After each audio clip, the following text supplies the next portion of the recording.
नहीं, लोन लेना अच्छी चीज है क्या? आप लोन्स ले रहे हो तो लोन्स डेप्रिशिएटिंग एसेट्स के लिए मत लो, कंज्यूमेबल आइटम्स के लिए मत लो जो लोग लेते हैं, फ्रिज के लिए, टीवी के लिए, मोबाइल के लिए। आप लोन्स लेते हो for building asset. Asset is something which brings money into your pocket. और एसेट भी कैसे होने चाहिए? इनकम जनरेटिंग एसेट्स, है ना? हर आदमी करोड़पति तो बन ही सकता है अपने जीवन में। होता है अगर वो लंबे समय के लिए इन्वेस्ट करे, डिसिप्लिन से इन्वेस्ट करे, पेशेंस रखे। जैसा आपने बोला कि पैसा फास्ट कमाओगे तो ज़्यादा देर टिकता नहीं है, बट सभी को क्विक पैसा कमाना है, तो आप इसके लिए क्या एक सजेशन देते हो कि भाई इससे वो बचें कैसे? इस ट्रैप है ये एक तरह का, क्योंकि बहुत लुक्रेटिव है ये।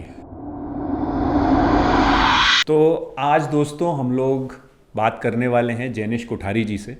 ये सेकेंड जनरेशन कंसल्टेंट है। Basically he is a wealth multiplier, और इनके फादर 35 ईयर्स से प्रैक्टिस कर रहे हैं, लोगों की वेल्थ मल्टीप्लाई कर रहे हैं। ये सेकेंड जनरेशन है जो अपने पिताजी के साथ ज्वाइन कर रहे हैं।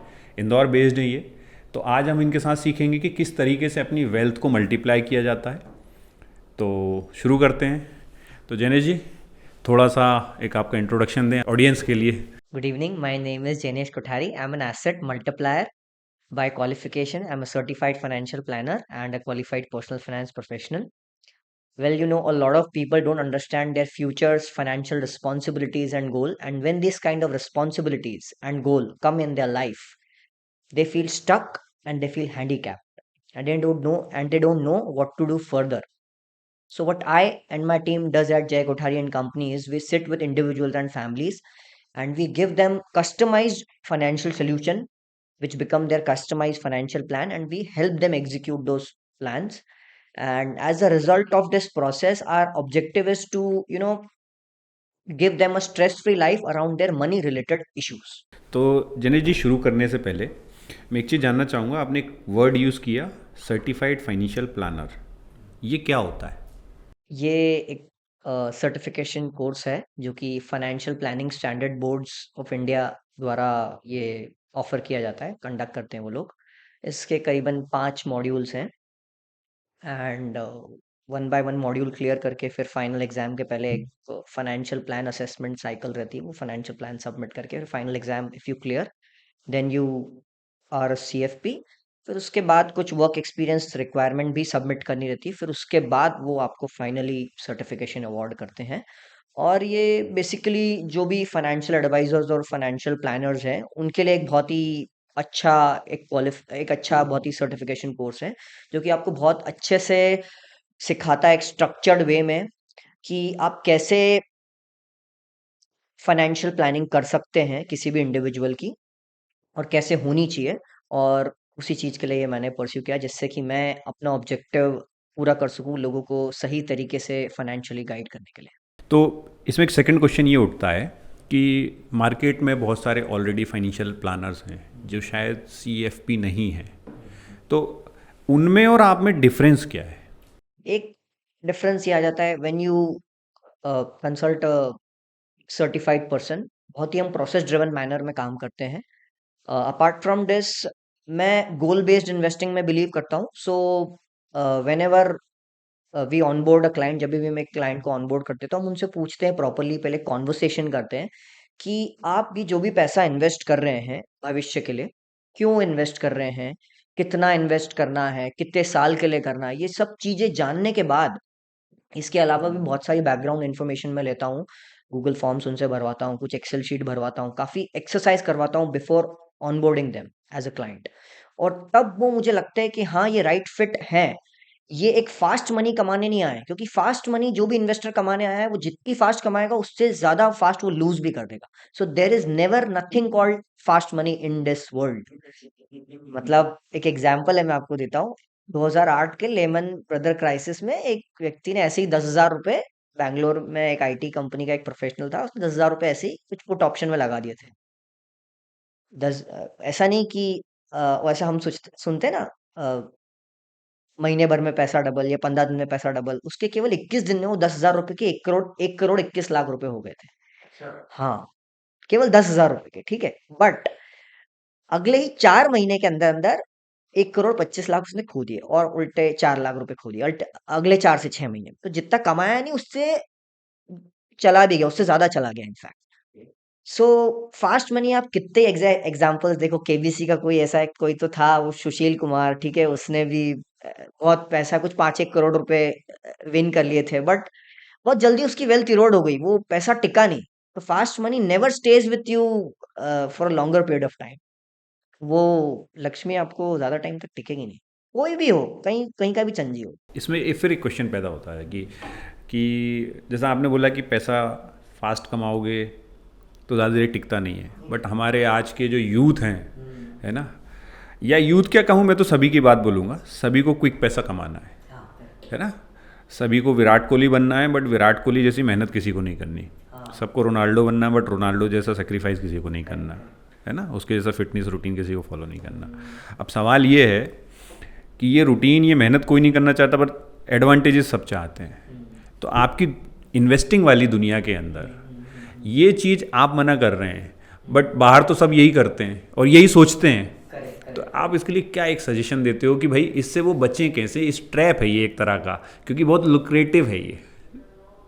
कोई कोई आता है, ये बोलता है आपसे कि आपका पैसा 7 दिन में पैसा डबल, तो आप रजिस्ट उसको शायद कर लो, बट टेम्पटेशन तो रहेगी फिर भी एक अंदर कि एक बार देख लेते हैं। फिर भी अगर ट्राई आउट करना चाहते हो तो कर लो। अगर किसी के साथ, एक के भी साथ वर्कआउट हो जाए तो मैं अपनी प्रैक्टिस छोड़ने को तैयार हूँ। ठीक है, किसी एक के साथ भी वर्कआउट हो जाए कि वो, उसने बहुत फास्ट पैसा कमाया और वो टिक रहा है उसके साथ, तो मैं अपनी प्रैक्टिस छोड़ने को तैयार हूँ। पॉडकास्ट में बोल रहा हूँ। ठीक है ना। तो ऐसा कभी भी नहीं होता है, ठीक है। और प्लस सी, अगर आप थोड़े से फंडामेंटल प्रिंसिपल्स थोड़ा सा सीखेंगे, पैसा कैसे बनाया जाता है, वेल्थ क्रिएशन के, तो यू विल ऑलवेज सी कि यू नो, जैसे वॉरेन बफेट की भी वेल्थ, उसकी शायद एज 60 या 50 क्रॉस हो गई, उसके बाद बहुत तेजी से कंपाउंड हुई। क्यों? क्योंकि उसने 11 की एज से चालू कर दिया था इन्वेस्ट करना, ठीक है। वैसे ही आज के यंग इन्वेस्टर्स भी जो अ, वो ड्रीम 11 पे अकाउंट बनाने से पहले अगर एक स्टॉक मार्केट में बेसिक सा डीमैट अकाउंट खोल के एक मंथली इन्वेस्टमेंट चालू कर दे, ठीक है, without applying your monkey brain, ठीक है, मंकी ब्रेन ऑफ दैट, कि मैं ये वाला स्टॉक ले लेता हूँ, ठीक है, 2 4 5 10 रुपए का, ये अगले 1 1.5 साल में 100 150 रुपए का हो जाएगा। ऐसा रेयरली, लेस देन 1 और 2% लोगों के साथ होता है, ठीक है। बाकी 98 99% के साथ उसका उल्टा हो जाता है। अगर 5 रुपए का स्टॉक खरीदा है तो वो उल्टा 1 2 रुपए पे आ जाता है, या 1 रुपए के भी अंदर आ जाता है। सो always believe that the money which you will invest for longer period of term, and भले वो स्लो पैसा बन रहा है, but that will stay for you for your decades of your life. Sir इसमें एक इम्पॉर्टेंट क्वेश्चन है। देखिए आज की दुनिया के पास शायद पेशेंस नहीं है ना। तो मेरा क्वेश्चन एक्चुअली ये है कि आज के जो युवा हैं, खासकर जिन लोगों की एज 20 से लेकर 35 के बीच में है, उनको सब कुछ जल्दी चाहिए। दे वांट फास्ट, है ना, बहुत फास्ट चाहिए उनको चीज़ें। आपका कहना भी सही है कि इन्वेस्टिंग अगर आप क्विक मनी बनाना चाहते हो बहुत रिस्की होती है, तो उनको कुछ आप ऐसे रिसोर्सेज बता सकते हो जहाँ से, देखो एजुकेशन बहुत इंपॉर्टेंट पार्ट है क्योंकि इसका, जहाँ तक मुझे लगता है ना। तो क्या ऐसे रिसोर्सेज हैं, यानी कोई बुक्स हों, कोई यूट्यूब चैनल्स हों, या कुछ और पीपल हों जिनको वो फॉलो कर सकते हैं सोशल मीडिया पे या कहीं और, जहाँ से उनको सीखने को मिले कि इस टेम्पटेशन से कैसा बचा जाए, ट्रू वेल्थ कैसे क्रिएट की जाती है? Can you suggest something? Books आप पर्सनल फाइनेंस की पढ़ सकते हैं, rich dad poor dad, Robert T Kiyosaki की कुछ और भी कुछ अच्छी बुक्स है, cash flow quadrant, happy money, the psychology of money. ये चीज़ें, ये बुक्स बहुत अच्छी हैं, मैंने भी पढ़ी हैं पर्सनली। और इन बुक्स में आपको रियली वेल्थ क्रिएट करने के बिल्कुल जेम्स मिलेंगे, है ना, डायमंड्स मिलेंगे, कि कैसे आप आपकी अर्ली एज में इन्वेस्टिंग करके पैसा बना सकते हो, और कहाँ आपको एक्चुअली कैसे पैसे खर्च करना है, कहाँ इन्वेस्ट करना है, किस प्रकार से ऐसे एसेट्स बिल्ड करें कि वो आपको इनकम भी देते चले जाए, और कैपिटल भी उनकी अप्रिसिएट होती चली जाए, यानी उनकी वैल्यू भी बढ़ती चली जाए और आपको इनकम भी जनरेट हो जाए। तो definitely these some are good suggestion for personal finance books. Apart from that, आप इन्वेस्टिंग जल्दी एज से चालू कर दो तो ऑटोमेटिकली जो आपने थ्योरेटिकल पढ़ा है वो इम्प्लीमेंट भी होना चालू हो जाएगा। तो when you will you know fail fast, तो आपको जल्दी समझ में आ जाएगी। मार्क जुकरबर्ग का एक कॉन्सेप्ट है, फेल फास्ट। जल्दी फेल हो जाओगे क्या? क्योंकि जितना जल्दी फेल हो जाओगे उतनी जल्दी अकल आ जाएगी कि अच्छा क्या नहीं करा तो क्या फिक्स करना पड़ेगा तो आप सक्सेसफुल हो जाएंगे। चलो इसमें मैं एक चीज़ ऐड कर देता हूँ सबके लिए, fail fast and fail differently, है ना। ये एक्चुअली मुझे मेरे किसी एक अच्छे कोच ने सिखाया था, मेरे कोच हैं, उन्होंने मुझे सिखाया था कि fail fast and fail differently, never fail in the same way again, है ना। So good. और बुक्स के बारे में बात बोलूँ तो इसमें कुछ बुक्स में मैं भी कुछ ऐड करता हूँ लिस्ट, मतलब जो मुझे लगता है पर्सनल वेल्थ क्रिएशन में बहुत वैल्यू ऐड करती हैं। कि रिच डैड पुअर डैड का आपने नाम लिया, वो किताब सन 2006 में मैंने जब पहली बार पढ़ी थी। At that time it was costing around 100 rupees something, 100 रुपये की थी, सेकेंड हैंड खरीदी थी मैंने। एंड उस बुक से मैंने एक कॉन्सेप्ट पढ़ा था, है ना। रियल इस्टेट में उन्होंने बहुत काम किया है रॉबर्ट कियोसाकी ने, तो मैंने वहाँ रियल इस्टेट का वो कॉन्सेप्ट सीखा। और उस समय मैं किसी के साथ, मतलब तब मैंने यूज़ नहीं किया, later on in my career जब मैं बाहर आया अपनी जॉब से, तो मैंने एक जगह उस कॉन्सेप्ट को यूज़ किया। और उस एक सिंगल ट्रांजेक्शन के अंदर उस बुक से मैंने ऑलमोस्ट 2000 गुना, 2000 टाइम्स उसके जो टिप थी उससे उतना प्रॉफिट कमाया। अब कहने का तात्पर्य ये है कि बुक्स में जो चीज़ें मेंशन होती हैं, अगर आप यूज़ कर रहे हो उनको, दे विल वर्क, मतलब they are time tested principles, correct. So अब मूव करते हैं नेक्स्ट चीज़ की तरफ, जो बहुत इंपॉर्टेंट है। आज की दुनिया में देखिए बहुत सारे लोग बहुत तरह की चीज़ें सजेस्ट करते हैं, बहुत तरह के इन्वेस्टमेंट टूल्स हैं, वेल्थ क्रिएशन टूल्स हैं। आपने बोला आप वेल्थ मल्टीप्लायर हैं, तो ऑडियंस को ये बताएं सर कि वेल्थ मल्टीप्लायर और एक ट्रेडिशनल इन्वेस्टमेंट प्लानर, दोनों में क्या टेक्निकल डिफरेंसेस हैं, या मोटे मोटे कुछ डिफरेंसेस क्या हैं, क्यों आप वेल्थ मल्टीप्लायर हैं और क्यों वो इन्वेस्टमेंट एडवाइज़र है। वेल एसेट मल्टीप्लायर हमने इसलिए बोला कि एक ही तरीके से वेल्थ नहीं बन सकती, अलग अलग टूल्स एंड एसेट क्लासेस आप यूज कर सकते हो। इक्विटी है, रियल एस्टेट है, ठीक है, स्टॉक्स हो सकता है, पीएमएस हो सकता है, ऑल्टरनेटिव इन्वेस्टमेंट फंड्स होते हैं, एआईएफ्स होते हैं, बहुत सारे तरीके होते हैं जिसके जरिए आप वेल्थ क्रिएट कर सकते हो। You can even create wealth through this podcast and YouTube channel, okay. यहाँ से भी आपको पैसिव सोर्स ऑफ इनकम आती है, ठीक है, रॉयल्टीज आती है, आप बुक्स लिखते हो तो, ठीक है। So the thing with differentiate is कि we try to you know guide that particular investor कि कैसे इसका ओवरऑल फाइनेंशियल वेलबींग हो सकता है, केवल इन्वेस्टमेंट से ही रिलेटेड नहीं, दूसरी चीज़ों से भी रिलेटेड, उसकी डे टू डे लाइफ से भी रिलेटेड अगर हम उसको कुछ सोल्यूशन दे सकते हैं, whether by not by offering that particular service to that particular person directly, but by maybe by referring, okay। So that is the difference कि हम पूरा उसका ओवरऑल लाइफ कैसे बेहतर बना सकते हैं, वो हम उसका ऑब्जेक्टिव रहता है, and not just personal finance ऐसा। तो मतलब मैं इसको इस तरह थोड़ा सा अगर अपने ऑडियंस के लिए नरेट करूं, तो हमारे गांव में बोलते हैं कि एक बंगाली डॉक्टर होता है, देसी डॉक्टर होता है, जिसे बोलते हैं ना गाँव में एक आदमी आके प्रैक्टिस करने लगता है। एक एमबीबीएस डॉक्टर होता है, तो आप एमबीबीएस डॉक्टर हैं और बहुत सारे बंगाली डॉक्टर बाहर घूम रहे हैं, तो खतरा है जान बोलते हैं उनको कि उनसे ट्रीटमेंट कराना मतलब आपकी सेहत के लिए बहुत खतरनाक है। Is that correct? You can say. Good good good good. चलो अब हम लोग अगली चीज़ की तरफ मूव करते हैं कि इन्वेस्टमेंट के जो टूल्स होते हैं सर, वो किस आधार पर चुनना चाहिए आदमी को। प्योरली आपके मतलब कौन सी एसेट क्लास में इन्वेस्ट करना चाहिए, ऐसा कुछ।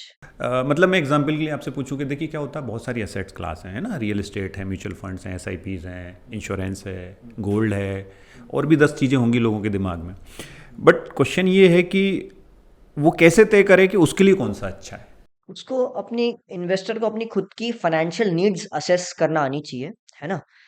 जैसे सपोज आपकी शादी हो रही है, ठीक है, तो जरूरी नहीं है कि हर एक को डबल एक्सेल साइज फिट होगा या हर एक को 42 साइज फिट होगा। हर एक के लिए कस्टमाइज्ड डिजाइन अच्छी रहती है, उसकी बॉडी के शेप, साइज और उसके कॉम्प्लेक्शन के हिसाब से। वैसे ही आपकी एज एन इन्वेस्टर अलग अलग नीड्स है, ठीक है, अलग अलग जरूरतें हैं, तो आपको अपनी जरूरतें समझ के अपने फ्यूचर के गोल्स को, फ्यूचर के फाइनेंशियल गोल्स को समझ के आपको एक सही इन्वेस्टमेंट की एसेट क्लास डिसाइड करनी चाहिए कि आपको कितना साल के लिए इन्वेस्ट करना है, कितना पैसा इन्वेस्ट करना है, एंड अकॉर्डिंगली वो फाइनेंशियल प्रोडक्ट्स का वो डिसीजन होना चाहिए। हाँ, जैसे अगर सपोज किसी को 2 से 3 साल के बाद सपोज कोई बाइक खरीदनी है जो कि anywhere between 2 to 2.5 lakh rupees आनी है, आएगी, और अगर वो इन्वेस्ट कर दे सपोज इक्विटी म्यूचुअल फंड्स में या स्टॉक्स में, तो it can be risky for him और her. The reason being, equity asset class 3 साल के या 2 साल के लिए नहीं चूज की जाती है। We need at least a time horizon of anywhere between at least 5 to 10 years, okay. और अगर आप 2 से 3 साल के लिए इन्वेस्ट कर दोगे, ठीक है, जब आपको बाइक खरीदने के लिए वो पैसे की जरूरत पड़ेगी, तब अगर आपका इन्वेस्टमेंट पॉजिटिव में हुआ तो वेल एंड गुड, आप पैसा निकाल के यू नो माइट भी बाइक खरीद लोगे। अगर अगर नहीं उस वक्त इन्वेस्टमेंट पॉजिटिव हुआ, तो then you have to might be delay your goal, या फिर आप क्या पता लॉस खा के वो पैसा बाहर निकालो और दूसरे अलग से आपको पैसे जेब से अलग से कंट्रीब्यूट करके वो बाइक खरीदनी पड़ेगी। So depending upon your investment time horizon, अलग अलग एसेट क्लासेस चेंज हो जाती है आपकी, अलग अलग जरूरतें भी होती है। जैसे केवल एक वेल्थ क्रिएशन एक नीड नहीं होती है, वेल्थ प्रोटेक्शन भी एक चीज होती है। सपोज कोई एक 28 ईयर्स का एक बंदा है, वो आईटी प्रोफेशनल है कहीं भी, सपोज वो जयपुर में काम कर रहा है किसी आईटी कंपनी में, और वो अच्छे से इन्वेस्टमेंट कर रहा है। सपोज उसने 25 की एज में उसने इन्वेस्टमेंट चालू कर दिया है ना, he is doing some good investment of, suppose ये एसआईपी स्टॉक्स में इन्वेस्ट कर रहा है, ठीक है। बट खुदा ना खास्ता, अब उसकी सपोज इनकम थी 24 लाख रुपीज एनुअली, है ना, और खुदा ना खास्ता उसकी किसी भी कारण से अनसर्टन डेथ हो जाती है, ठीक है, तो उसकी फैमिली को जो भी उसने लास्ट 2-3 साल में कुछ सेविंग्स करी होगी वही मिलेगा। और अगर उसी उसी जगह उसने एक अच्छे से उसकी खुद की फाइनेंशियल नीड्स असेस की हो जाती कि हाँ यार ठीक है, मुझे भविष्य के लिए पैसा बचाना है, तो मुझे पैसे को इन्वेस्ट करना चाहिए, और मेरी इनकम को रिप्लेस मेरी इनकम रिप्लेस कैसे होगी in the case of death, in the case of disability, health खराब हो गई, ये इनकम यहाँ पर कैसे रिप्लेस करेगी। अगर वो ये सोच लेता या वो किसी के टच में आ जाता जो उसको ये गाइड कर देता, तो might be would have taken a term insurance, health insurance, a personal accident policy, तो सिचुएशन अलग होती।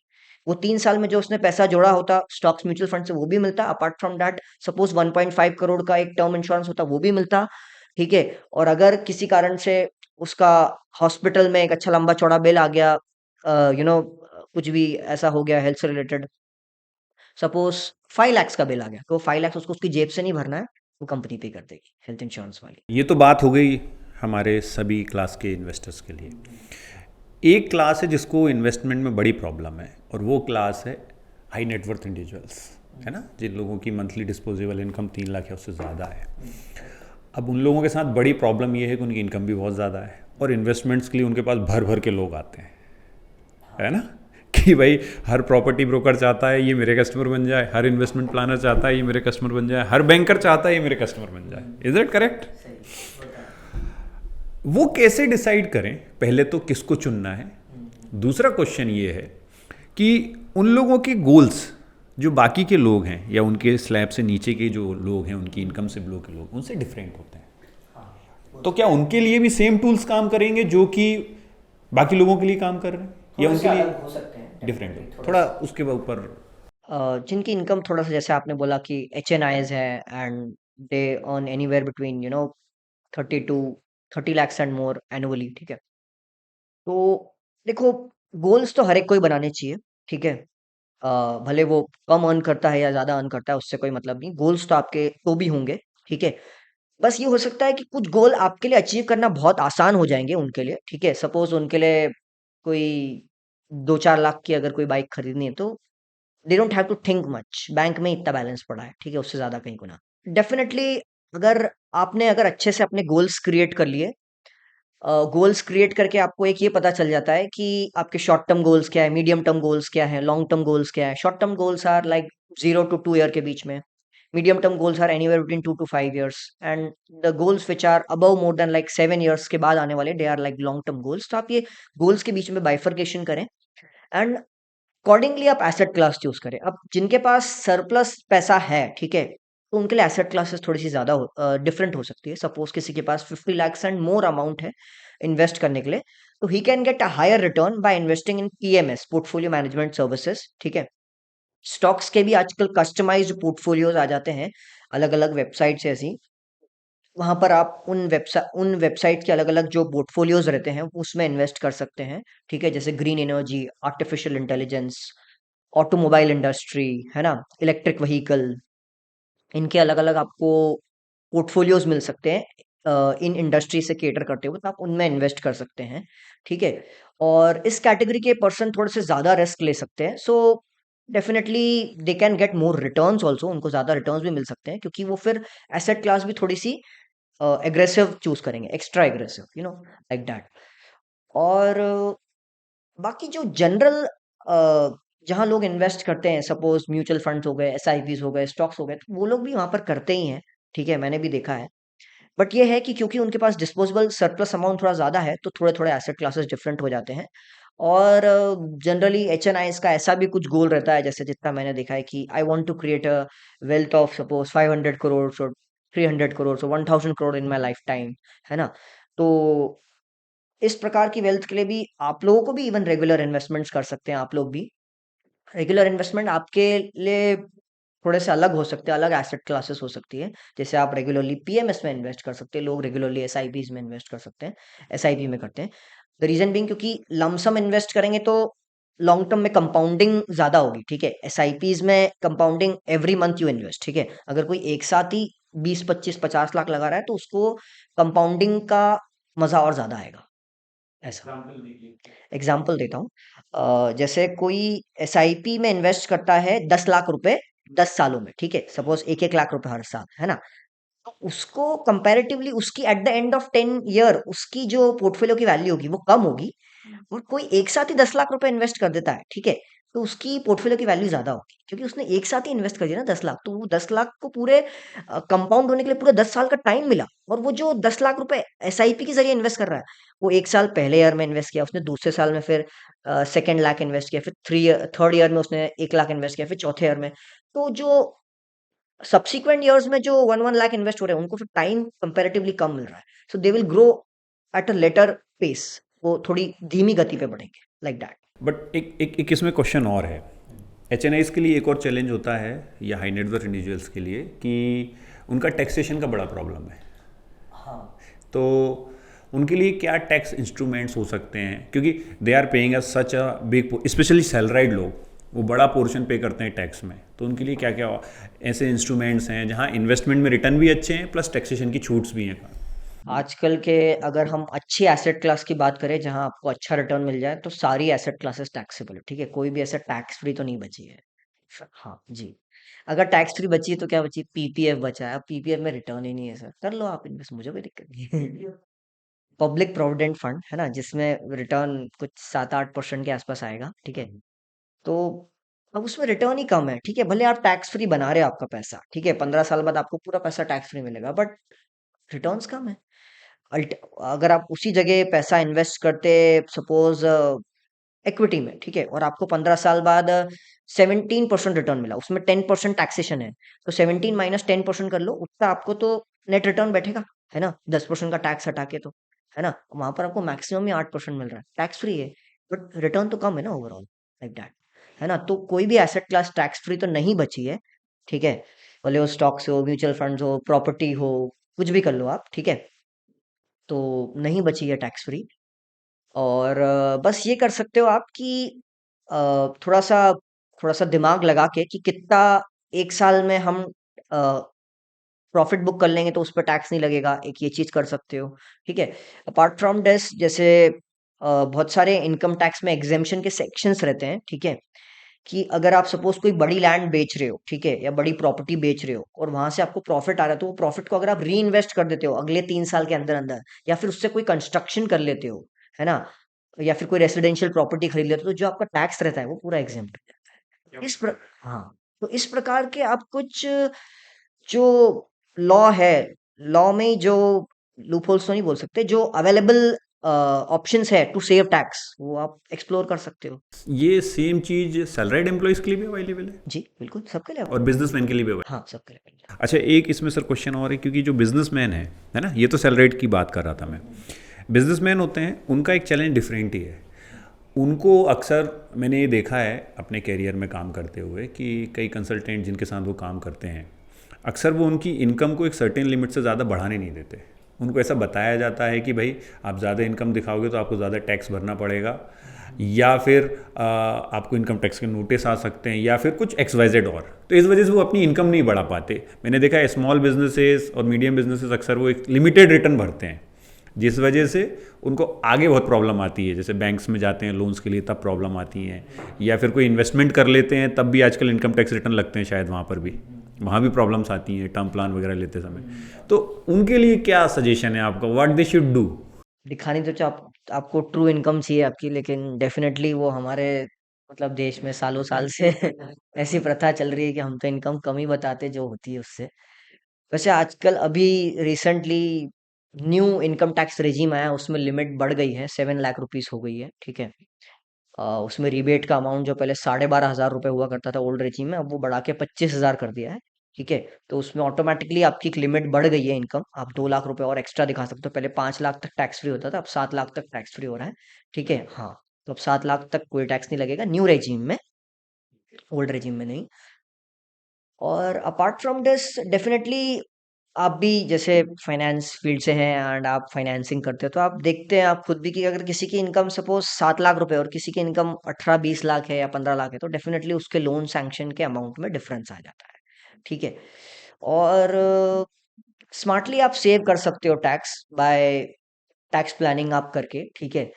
अगर आपकी इनकम एनीवेयर बिटवीन 15 लाख के अंदर अंदर है, तो आप स्मार्टली टैक्स सेव कर सकते हो ओल्ड रेजिम में, ऑप्ट करके उसको अलग अलग जो सेक्शन है उसमें, जिसमें डिडक्शंस अवेलेबल हैं, जैसे हाउसिंग लोन का 80C में है, 24B में उसका इंटरेस्ट का डिडक्शन है, ठीक है। अपार्ट फ्रॉम दिस 80D में आप मेडिकल इंश्योरेंस प्रीमियम का डिडक्शन ले सकते हो, 80G में लोग डोनेशंस कर देते हैं, और भी ऐसे कुछ सेक्शंस होते हैं जहां पर आप इन्वेस्ट करके डिडक्शंस ले सकते हो।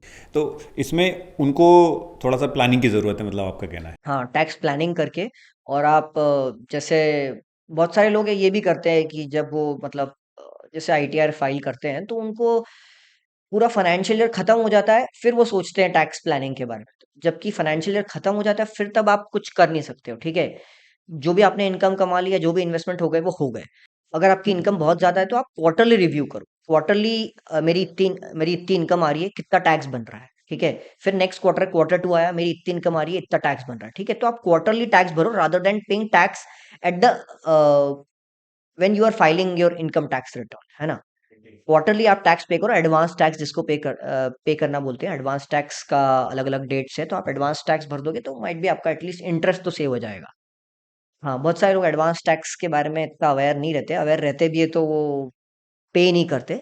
But I will recommend, if you pay advance tax, अगर आपकी इनकम बहुत ज्यादा है तो then you can save at least anywhere between बहुत thousands of rupees and lakhs of rupees का आप इंटरेस्ट सेव कर सकते हो, which you pay to income tax department while when you are filing income tax return after the financial year has ended, because उसके बाद जो भी आप टैक्स पे कर रहे हो उसमें इंटरेस्ट लगेगा ही लगेगा, आप बचा नहीं सकते।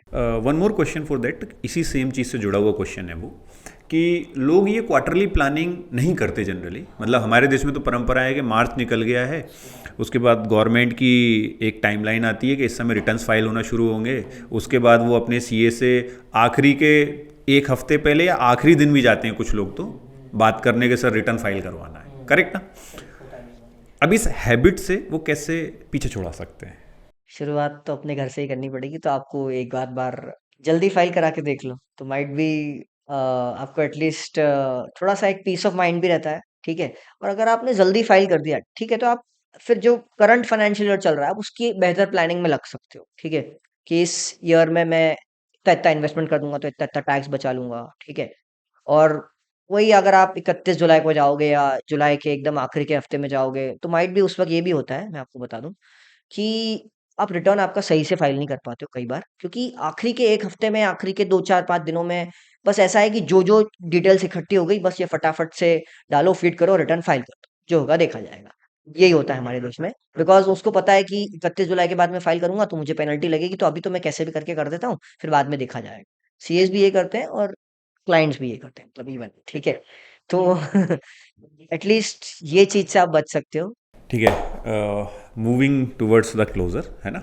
अभी आपने एक बात बीच में बोली थी कि लोन्स वगैरह में फ़र्क पड़ता है लोगों के इन रिटर्न्स वगैरह से, है ना? स्पेशली ये बिजनेसमैनों के केस में बहुत बड़ा फ़र्क है, क्योंकि उनके बिजनेस में कैपिटल लगती है और उनको पैसा मिल नहीं पाता। पहले तो लोन्स की बात करते हैं, लोन लेना अच्छी चीज़ है क्या?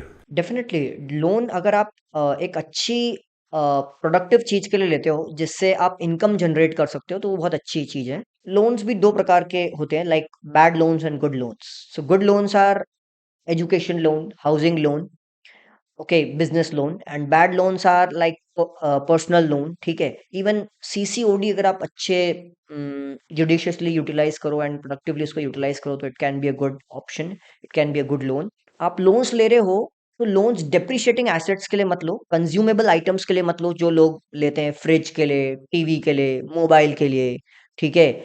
घर में मतलब मैं क्या बोलूं, कुछ कुछ लोग तो एकदम बेसिक बेसिक चीजों के लिए भी लोन ले लेते हैं, ठीक है। तो ये सब चीजें नहीं होनी चाहिए, ठीक है।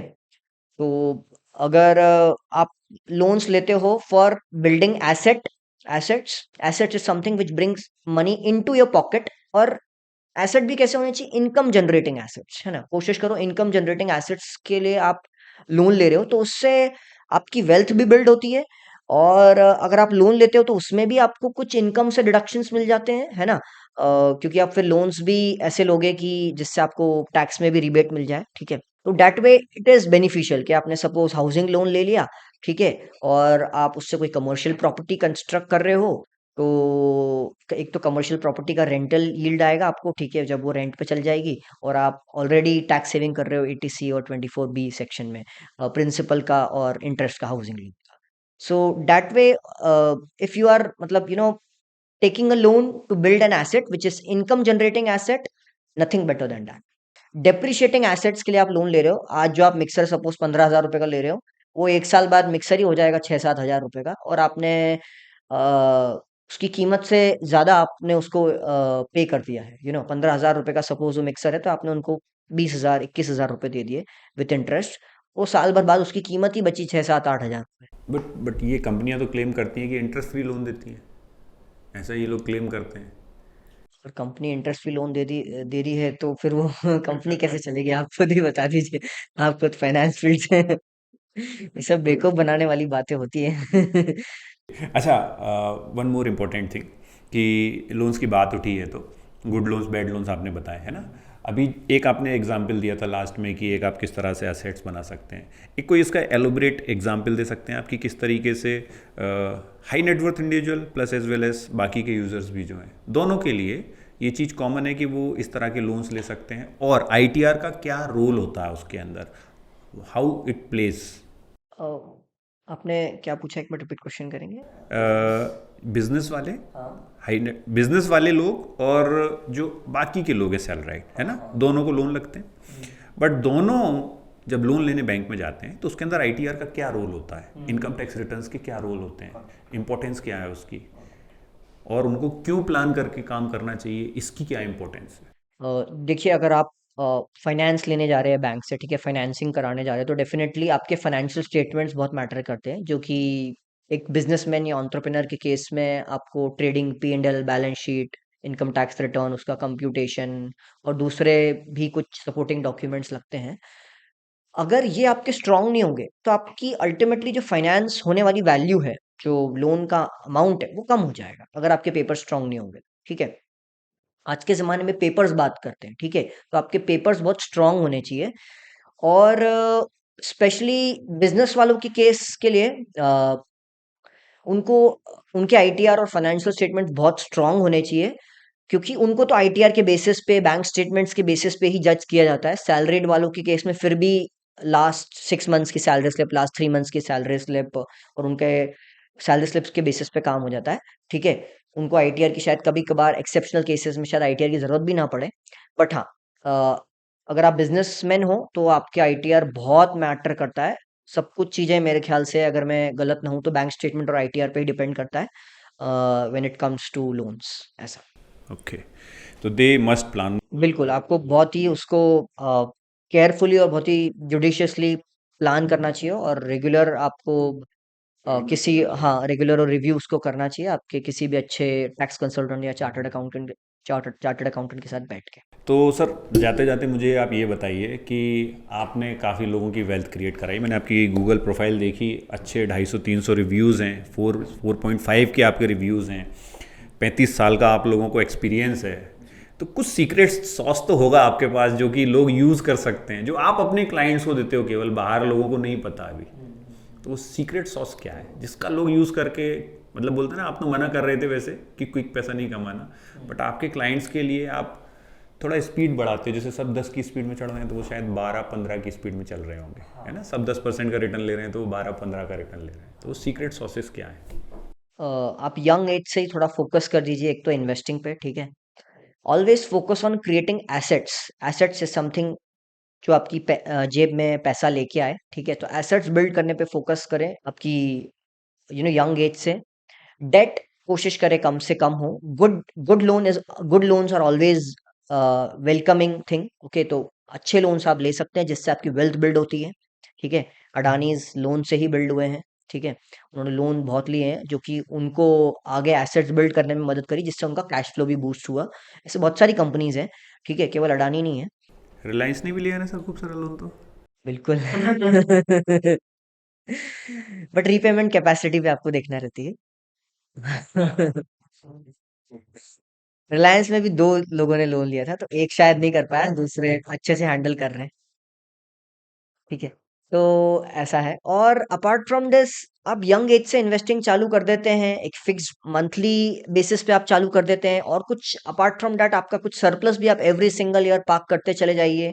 जैसे मैं एक ऐसी मेरे क्लब में एक ऐसी मैंने एग्जांपल दिया था कि अगर कोई यंग एज में चालू कर देता है सपोज इन्वेस्टिंग, ठीक है, एनीवेयर 18-20 साल का कोई लड़का है, ठीक है, और अगर वो 2700 रुपए की लेट सपोज एक एसआईपी कर लेता है, ठीक है, फॉर द नेक्स्ट 30 ईयर्स, और वो हर साल 10-10% से उसकी एसआईपी बढ़ाता है, और इन 30 ईयर के उसके वर्किंग करियर में अगर और हर साल 50,000 रुपये लमसम भी पार्क करता है, यानी अप्रोक्सीमेटली आप ऐसा समझ लो 3,000 रुपए की एसआईपी, हर साल 10-10% से बढ़ाना है, और हर साल 50,000 रुपए लमसम ड्यूरिंग दिस 30 ईयर्स। हालांकि आपका टोटल इन्वेस्टमेंट जो टाइम होराइजन रहेगा वो 50 ईयर्स रहेगा।